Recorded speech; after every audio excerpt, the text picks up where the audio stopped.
Hi there, welcome to EMA News. This is Erica. This is Reverend Espinilla. Now stay tuned to the headline news. Indigenous people in Philippines declare continuing discrimination. Let's hear full details from Maria.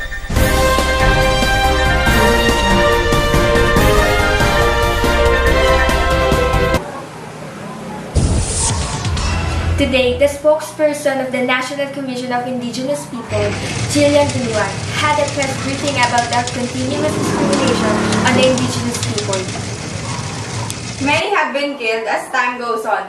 More and more violations against our human rights are committed, and up to now, there has been no justice. And we, Indigenous people, are still not free, even if we live in our communities, because we continue to suffer from harassment. Dunuan talks about the threat issues involving Indigenous people. In Surigao del Sur province in eastern Mindanao, killings and conflicts between the tribal group and communist rebels triggered the Indigenous people, causing them to flee away from their residence for their safety. Seeing hope in eventually raising the status of the Indigenous people in the Philippines while still respecting their culture and traditions. The Indigenous people want recognition of their identity and their ancestral domain.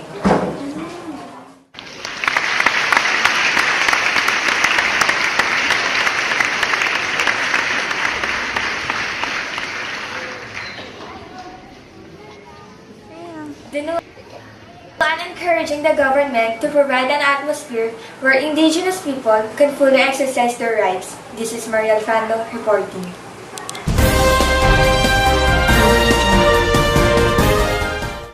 Here's an exclusive interview of our reporter Carl Gadi with an Indigenous person, Sosimo Balisbis.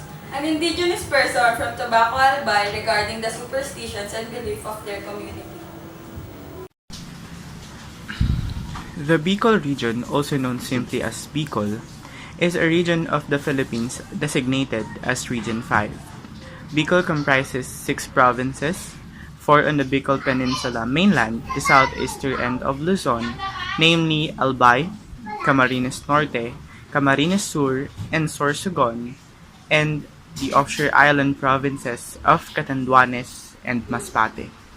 And now, let's hear an interview from a Bicolano, Mr. Gadi.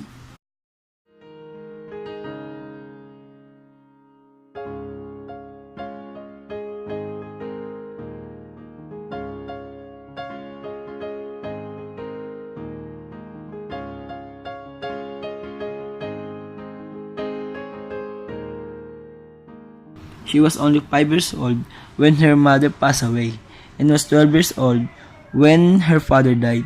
That's why at an early age, she was enlightened about the reality of this world.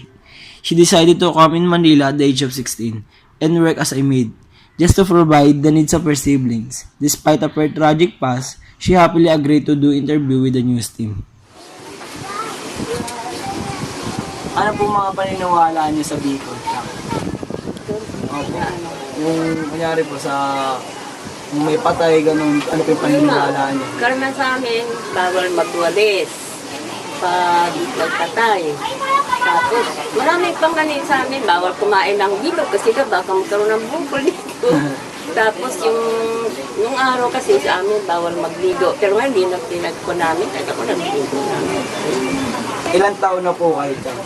Yun nga, 17 October. Tsaka po, ano po yung buong pangalan niyo po? Susima, Sosima. Balisbis. Balisbis. Balisbis. Balisbis. Oo. Ang apelyido ng tatay ko, Balisbis. Ang nanay ko, Brulsal. Brulsal, Balisbis. Oo. Kaya ang turang Susima, Brulsal, Balisbis. Ano? Kasi tatay ko yung Balisbis. Saan po kayo pinanganak? Tabako. Tabako Albay. Ano po yung mga kultura niyo sa probinsya niyo? Kapag may mga pagdiriwang po. Yan, kapistahan yung sa amin na panayan. Ganito rin sa Manila. Na ano yan, kainan.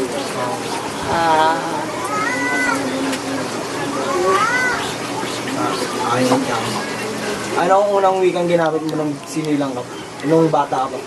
Bicol. Hindi ko na. Oo, Bicol yun. Mga pagkain na madalas niluluto sa Bicol. Yung gata. Magalaga. Yung kusido. Alam mo kusido, yung may kalamansi ang sabaw. Isda. Kasi yan sa amin tawag yan kusido. Yung pwede mo lagay yung kusido eh. Hindi nila alam ko yung kusido. Kalamansi yan ang pang-atin namin. Anong pinamagandang lugar sa Bicol? Yeah. Marami yung maganda noon. Ang Naga. Naga City, Legazpi. Tapos ang Tabaco, maganda na rin. Ano po yung madalas bisitahin din sa inyo sa lugar niyo? Marami na nagpupunta sa amin. Tiwi. Lugar namin na pinapasyalan. Yung Naga.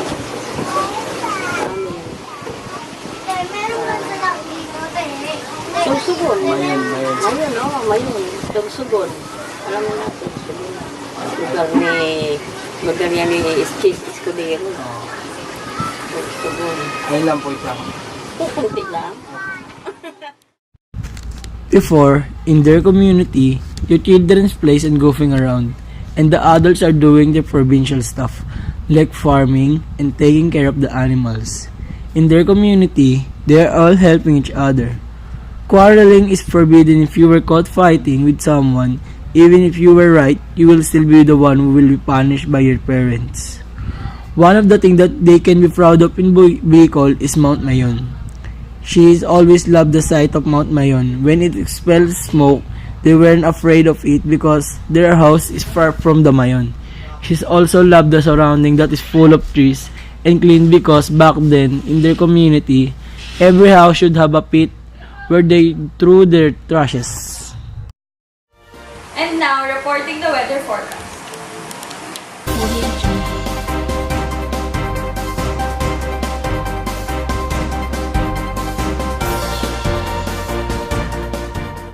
This is CMA and I'm Christian Gail Castro with weather reports.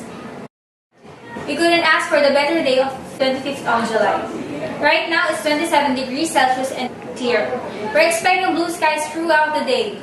There's a 10% chance of showers, yet this weather can't last forever. So we should see rain by morning.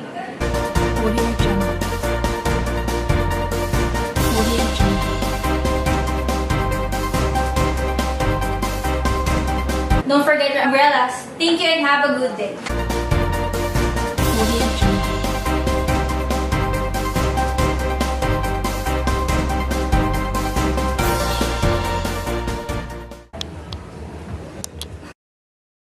The red carpet for President Rodrigo Duterte's second State of the Nation address is still a hot topic for everyone.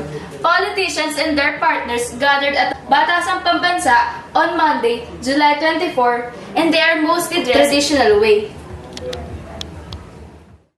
Senator Nancy Binay wears a barong-inspired dress that was designed by Randy Ortiz, while Senator Risa Ontiveros wears a modern barong-style dress as she said that it is a symbol of the fight for the truth. While Senator Chisa Escudero arrived with his wife who's wearing a Mindanao-inspired outfit. A lot of people who came at SONA wore a Mindanao-inspired outfits. Although their dress might look extravagant, they made sure that the money they used for the dress came from their own money.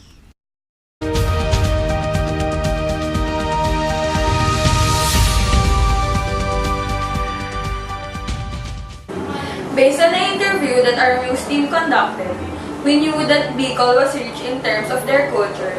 But as time goes by, we can say that some indigenous people are now influenced and adopted the Tagalog culture. There are a lot of wonderful places in Bicol. Beyond Bicol's iconic Mount Mayon and equal popular dishes like Pinangat, Bicol Express, and Pili Ice Cream. There, you will find places that locals rave about and would want to show and share with visitors whenever there is a chance.